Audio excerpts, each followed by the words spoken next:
কোরবান আলী রহমতুল্লাহ আলাইহির একজন মেয়ে। মাওলানা কোরবান আলী বাংলাদেশের অত্যন্ত প্রথিত যশা একজন আলেম ছিলেন, যার ৩৬টা প্রতিষ্ঠান রয়েছে।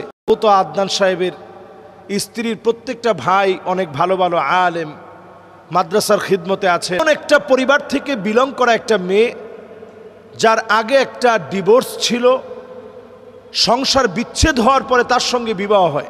দেখেছি যে আবু তহা আদনান বারবার প্রশ্ন আসছে এবং কথাটা বলা আমি দায়িত্ব বলে মনে করছি। জনাব আবু তহা আদনান দিন প্রচারকদের মধ্যে তিনি একজন, যারা দিনের কথা বলেন তাদের মধ্যে একজন, দাঈ ইলাল্লাহ। যদিও তিনি মাদ্রাসায় পড়েছেন, মাদ্রাসায় পড়ুয়া কোনো আলেম নন।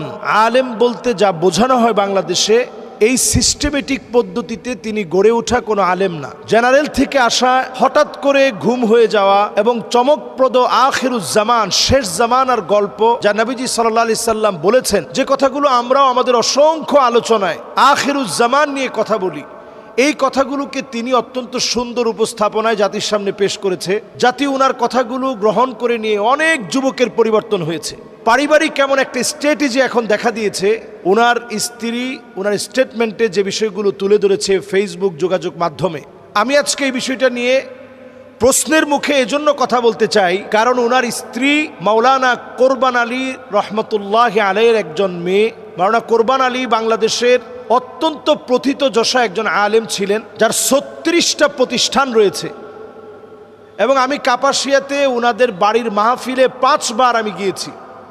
আমি দেখেছি তার প্রত্যেকটা ভাই, জনাব আবু তহা আদনান সাহেবের স্ত্রীর প্রত্যেকটা ভাই অনেক ভালো ভালো আলেম, মাদ্রাসার খিদমতে আছেন, মসজিদের খতিব হিসাবে আছেন, সবাই ইলমের সাথে লেগে আছে।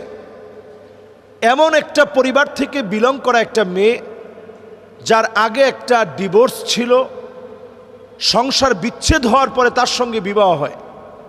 এরকম একটা মেয়েকে যদি আপনি আশ্রয় দেন, নবীজির হাদিস অনুযায়ী আস-সাঈ আলাল আরমালাতি ওয়াল মিসকিন কাল মুজাহিদি ফি সাবিলিল্লাহ, এটি আল্লাহর রাস্তায় জিহাদ করার সমান সওয়াব।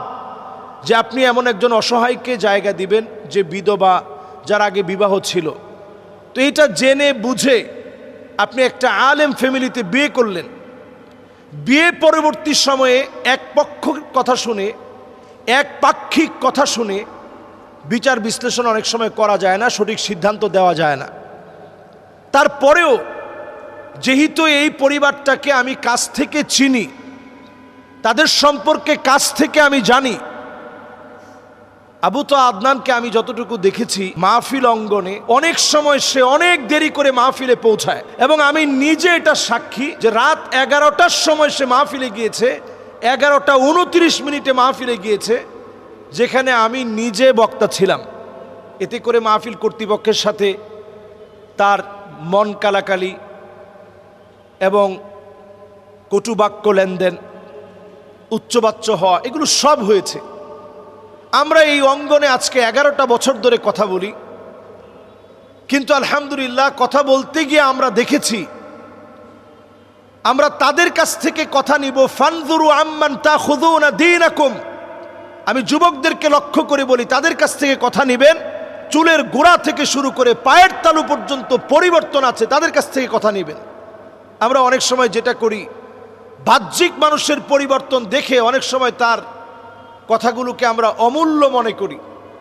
হতে পারে তার কথায় মানুষ হেদায়েত হবে, কিন্তু পারিবারিকভাবে একটা মানুষ যদি আখলাকি না হয়, যদি পারিবারিকভাবে খয়রুকুম লি আহলি, পরিবারের কাছে যদি আপনি সেরা হতে না পারেন, তার স্ত্রী যে স্টেটমেন্ট দিয়েছে সেখানে বারবার বলেছে যে তাকে আঘাত করা হয়েছে, প্রতিদিন আঘাত করত, মারত, খারাপ ব্যবহার করত।